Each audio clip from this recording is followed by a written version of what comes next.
एक लड़का जिसे अपने बाप का प्यार नहीं मिलता है क्योंकि उसके पिता उसके साथ बड़ी सख्ती से पेश आते हैं। आगे चल के उसके अंदर साइकोलॉजिकली प्रॉब्लम डेवलप हो जाती है और जब वह बड़ा होता है तो धीरे धीरे वह प्रॉब्लम उसके साथ और ज्यादा बड़ी हो जाती है। बड़े होते ही उसके अंदर का अल्फा मैन जाग जाता है अपने पापा के लिए। जी हाँ, यह वही लड़का है जिस लड़के को बचपन में पापा का प्यार नहीं मिलता है, पर पूरी मूवी भर में जवानी तक उसने पापा पापा पापा लगा के रखा। आज मैं बात कर रहा हूँ एनिमल मूवी के बारे में। जय हिंद दोस्तों।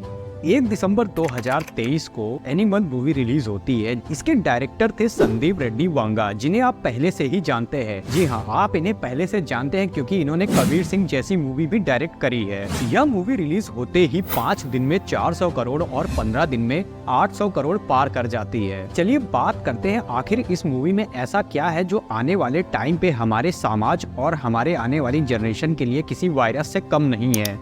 सबसे पहले बात करते हैं आखिर इस मूवी में ऐसा क्या दिखाया गया है जो इस मूवी को सुपरहिट बना देता है। दोस्तों, आज के टाइम पे अगर हम एजुकेशनल मूवी उठा करके देखेंगे या किसी की डॉक्यूमेंट्री उठा करके देखेंगे तो आप देखेंगे वो मूवीज हिट नहीं होती हैं। बट ये कबीर सिंह टाइप की छपरी मूवी और एनिमल टाइप की मूवी आते ही सुपर डुपर हिट हो जाती हैं।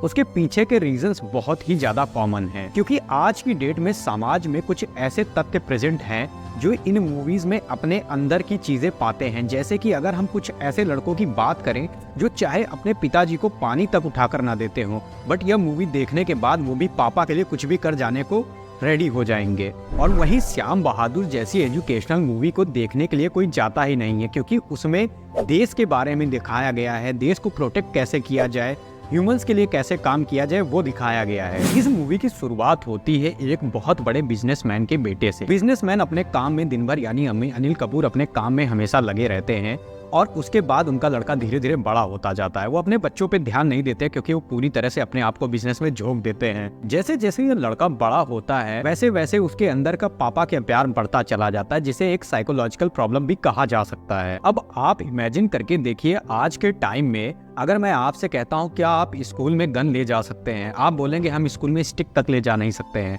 बट इस मूवी में क्लियरली दिखाया गया है कि अपनी बहन के लिए वो बंदा गन लेकर चले जाता है और बीच क्लास में गन चला देता है। तो उसके फादर रणविजय को कहते हैं, यानी अनिल कपूर अपने बेटे को कहते हैं कि तुम यह घर छोड़ करके चले जाओ, यह घर तुम्हारे लिए सही नहीं है, तुम यहाँ पे रह के कि इतनी ज्यादा वायलेंस कर रहे हो। उसके बाद गीतांजलि की शादी हो रही होती है। रणविजय जाता है, गीतांजलि की शादी तोड़वा देता है, उसे अल्फा मैन के बारे में बताता है। वो कहता है कि मैं तुम्हें सेफ रखूंगा, मेरे पास ये है, मेरे पास वो है। वो अपनी शादी तोड़ करके इनके साथ चली जाती है।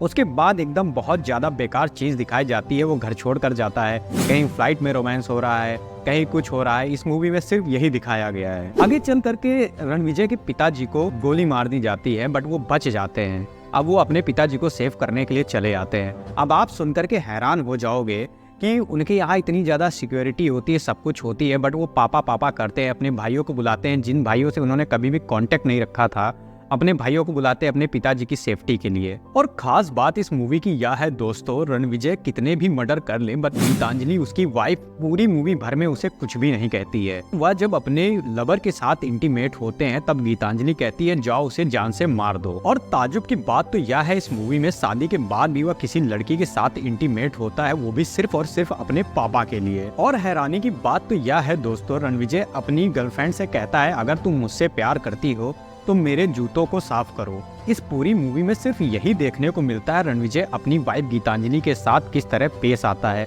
कहीं वह उसे चोटी खींच के मारता है, कहीं वो चिल्लाता है, कहीं डांटता है। सिर्फ और सिर्फ वायलेंस ही दिखाई गया है इस मूवी में। चलिए अब थोड़ी बात कर लेते हैं इस मूवी के डायरेक्टर के बारे में।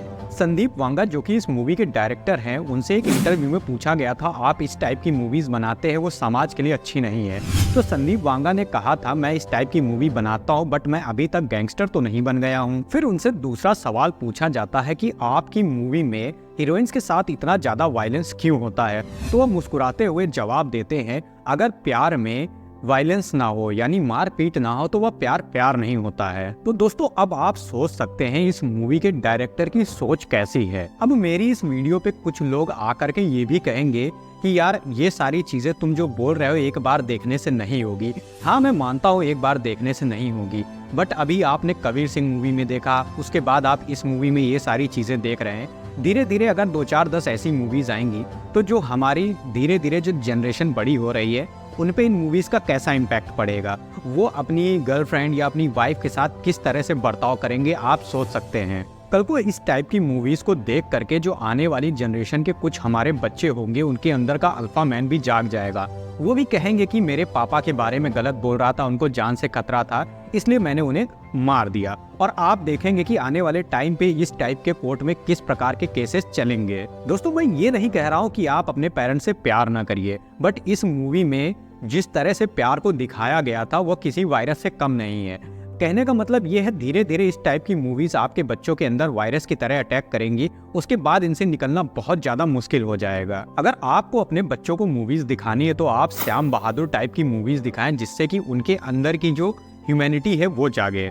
आशा करता हूँ दोस्तों आपको ये वीडियो बहुत अच्छे से समझ में आया होगा।